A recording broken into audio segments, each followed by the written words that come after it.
Papá no quiere ir, pero tiene que ir igual.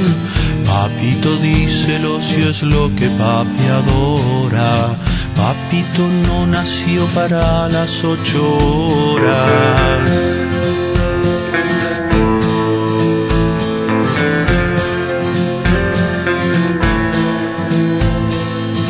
Papá no quiere trabajar, pero lo obligan. Papito prefiere quedarse panza arriba.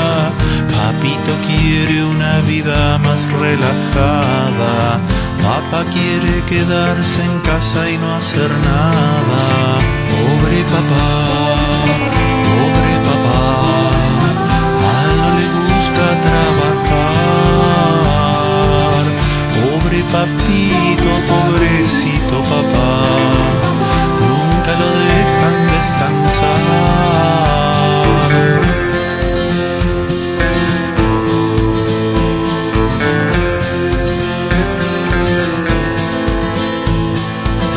Papito no quiere trabajar tan seguido.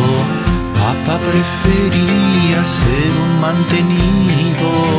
Papá piensa que un día manda todo al carajo, pero no encara eso porque es mucho trabajo.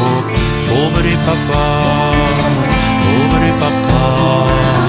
A él no le gusta trabajar. Pobre papito, pobrecito papá. Nunca lo dejan descansar.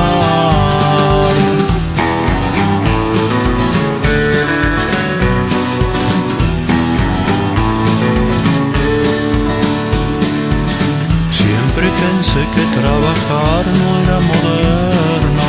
Si el trabajo es salud, que trabajen los enfermos. Si el trabajo es salud, que trabajen los enfermos.